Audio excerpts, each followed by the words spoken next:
In the near future in the city of Moscow, Oleg and Alyona are having a date, during which Oleg explains he's a soldier on a 2-week break. The date goes great, and the two of them end up spending the night together. Meanwhile in Paris, a plane is about to land when suddenly all its lights go out and everyone aboard loses consciousness. Soon this loss of power spreads around the world, only leaving a small section of Eastern Europe with light. Oleg and Alyona notice that the drones that fly around Moscow freeze midair, and they rush to the hotel lobby to see what's going on. Every person in the building is gathering there to listen to the news. The anchorman explains that this wasn't a consequence of any natural disaster, and while at first they suspected it to be a terrorist attack, they've discovered they've lost contact with the rest of the world. A group of soldiers led by Mayor Dolmatov is sent on a recon mission to Kirov, one of the many cities that are now in darkness. Journalist Olga goes with them to record any clues they may find. The government has sent drones into this area already, but none of them has made it back. The team wanders around the city and enters a store where they use special slime lights to have a better look. This is how they discover every citizen in here is dead, even the fish in the bowl. They can't help wondering how everyone died since there aren't any indications of an attack. It's as if it happened instantly out of nowhere. Then they begin to investigate different apartments, where they find everything in its place as if nothing happened. Once again, it looks like it happened instantly as if people vanished into thin air. Suddenly, one of the soldiers is attacked by a mysterious being. The rest of the team rushes to help him, but as soon as the being sees them, he takes the soldier's weapon and escapes through the window. The team immediately opens fire, but the being doesn't seem affected by bullets and runs away. They take the wounded soldier to their plane and ask him if he saw the face of his attacker, but it was dark and the struggle made it impossible to notice anything. A month later, more than 100 million Russians are considered dead, and the government tries to ask the remaining population to stay calm. However, religious groups are gathering because they think the end of the world is coming. Meanwhile, Yura is one of the many civilians that receives a letter asking him to join the army. Yura lives with his mother who suffers from Alzheimer and it pains him to leave her behind, but he joins the army anyway. When he leaves for the base, he notices the current state of the world, since just 1 month was enough for the streets to look post-apocalyptic. Yura ends up joining Oleg's team, which is informed of the current situation by Dolmatov and Colonel Marina.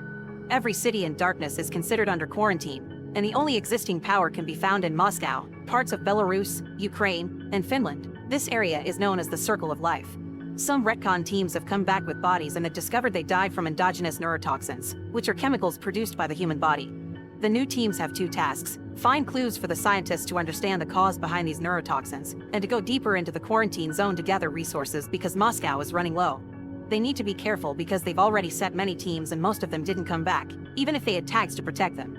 While everyone gets ready, more volunteers arrive, and Oleg is surprised to see Alyona among them. Suddenly an alarm goes off alerting of an incoming attack.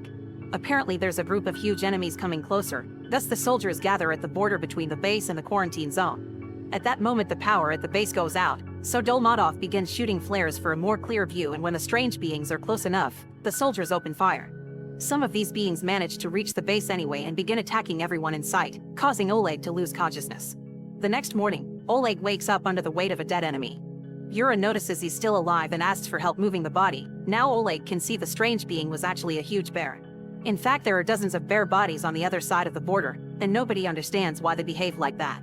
Olga is there too, recording everything for the news.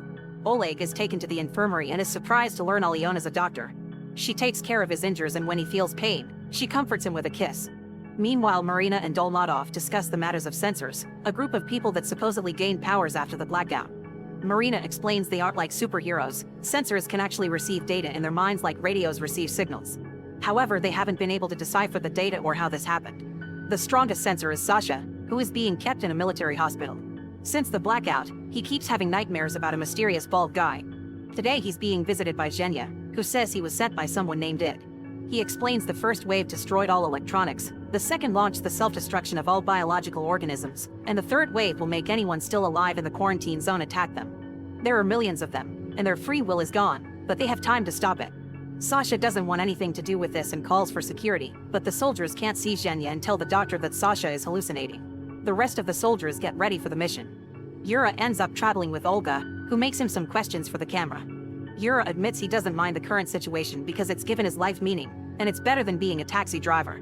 When they make it to the quarantine zone, they discover the tanks destroyed on the ground and a chasm cutting through the buildings, implying the third wave has already begun. The footage of this destruction puts the remaining population in a state of panic, causing riots and an increased crime rate to take over the city.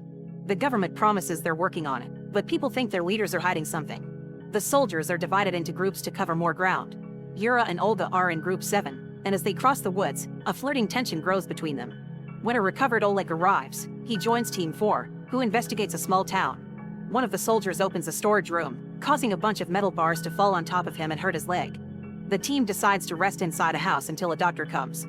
The next morning, Alyona arrives and announces the soldier will have to return to Moscow with her if he doesn't want to lose his leg. Group 7 also spent the night inside an apartment, and while they're having breakfast, Yura notices something weird about a store. He checks Olga's recording and confirms the doors weren't open when they arrived.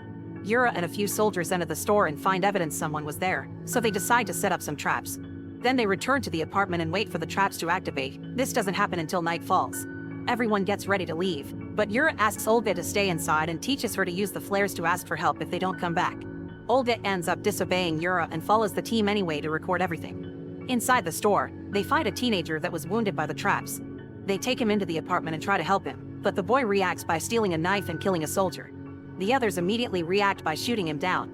Meanwhile, Sasha goes to have some fresh air on the hospital roof and is suddenly startled by Id, the guy Zhenya told him about. Zhenya had only been a mental connection, but Id is actually here and wants Sasha to help. To convince him he knows what's going on, he shows his face and reveals he isn't human. At that moment, Marina shows up with a bunch of soldiers pointing their weapons at Id, but suddenly they all turn their weapons on Marina. It explains he used his metal powers to make the soldiers see her as Id and he is Marina, so she shouldn't try anything. He also swears he's on Marina's side and warns her that millions like him are coming to end humanity. When Marina asks what he is, it says humans would consider him a god.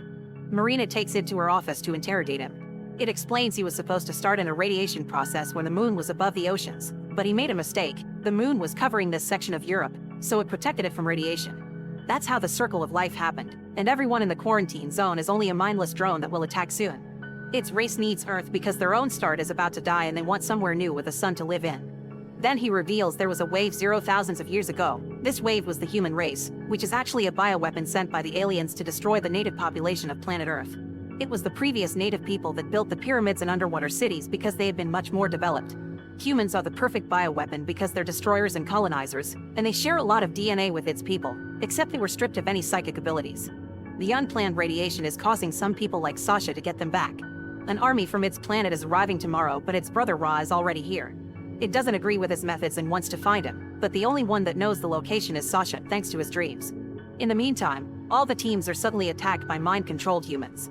The soldiers immediately open fire and try their best to establish a line of defense, but the enemy comes in huge numbers and doesn't have trouble fighting back, killing most of the teams and causing them to run out of ammo. When the apartment they're hiding in blows up, Yura asks Olga to shoot the flare, but most teams are doing the same thing and there aren't enough resources to help them all. For now, the few remaining members of Group 7 will wait on the roof of a building to be out of the attacker's reach. Marina's conversation with Id is interrupted by a message informing her of the attack, and it points out they're wasting time. The two of them together with Zhenya and Sasha fly to the base, and during the trip it explains he's immortal as long as nobody decides to kill him. When they make it to the base, it puts Sasha in a trance and he manages to draw Ra's location, which is a skyscraper in Kirov. It wants to mobilize the remaining tropes immediately, but when Dolmatov sees its appearance, he doesn't know if trusting him. At that moment a soldier announces Moscow is being attacked as well and Marina convinces Dolmatov by pointing out it is their only hope. Back to Group 7, they decide to climb down the building to search for the teams that didn't send any flares. Olga is terrified to try, so Yura kisses her to calm her down and lowers her gently. As they walk through the streets, they fight a few civilians and kill them before even talking to them. Olga is upset by this because they looked fine, but Yura reminds her the teenage boy had seemed fine at first too. As if to prove his point, a new wave of droned humans attacks them. All the other soldiers die, but Yura manages to fight the attackers off, getting wounded in the process. They run to hide inside a garage, where they take care of Yura's injury and find a car with gas and keys to use to escape. At the base, Sasha confesses he's scared to go because he's sure Ra saw him during the vision, and it allows him to stay behind for the sake of his safety. When Dolmatov's team leaves in the tanks, Marina notices Sasha is missing and makes everyone stop. At that moment, a series of rockets attacks the base and blow it up. Marina points her gun at Id, angry because he obviously knew about this, and it admits it's true. However, if Sasha had been with them, the team would have died instead, and they wouldn't have won the war. The next morning, Yura and Olga find Oleg and Alyona. Their team has few members left too, and they've run out of ammo. Fortunately, moments later Dolmatov's team finds them and asks them to join the mission to kill Ra. Olga and Alyona will have to come along because there's no base to send them to. Hours later, the team arrives at Kirov. Dolmatov is surprised they aren't being attacked, and it explains Ra thinks he died at the base. The streets are blocked by the droned humans, and there are a few of them jumping from above with bombs.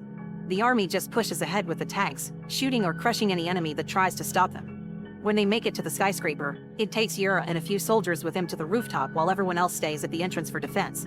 The fight is absolutely vicious and they don't know for how long they'll be able to keep up, so Oleg takes the civilians upstairs too. After killing any enemies inside, it and the soldiers meet with Ra on the rooftop. Yura tries to attack him, but Ra simply pushes him away and leaves him hanging on the edge. It attacks Ra next and their fight is pretty even, but when Yura climbs back up and a huge explosion can be heard on the streets, Ra gets distracted and it takes the chance to attack him directly, removing a device from inside Ra's body. Yura immediately cuts in and puts a grenade in the resulting hole, finally killing Ra. Now it can use his powers to release all the controlled humans. He announces the next step is to kill the aliens arriving in the spaceship, since humans were made to kill after all. Zhenya doesn't understand why it didn't warn them of all this before the blackout happened, and Alyona and Marina protest against the way it is using humans. When it says he's the god humans deserve, Zhenya attacks him with a knife, but it uses his powers to make him kill Marina instead. Furious, Oleg tries to attack it too, but Yura comes in his defense, pointing out it is the only hope they have against the incoming invasion. A fight begins between Yura and Oleg, and when Olga notices Yura is beating Oleg up, she grabs a gun and shoots Yura to make him stop.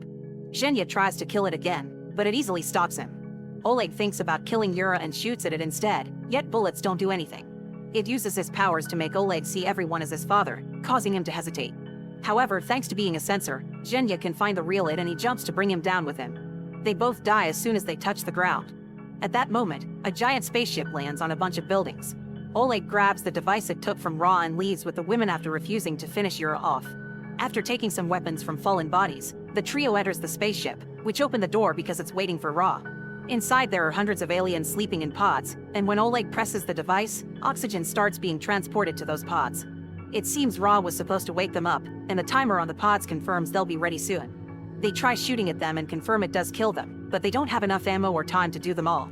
Olga notices the pipes carrying the oxygen are on the floor, and destroying one kills many aliens at the same time. The trio begins destroying every pipe they can find, effectively stopping the invasion. However, when Alyona is about to destroy the last pipe, she freezes because she realizes these last pods have children in them. The kids begin leaving the pods, and when Oleg sees them, he drops his weapon to the ground, not being able to hurt innocent creatures. Make sure to subscribe and turn on notifications so you can watch more videos like this. Thanks for watching.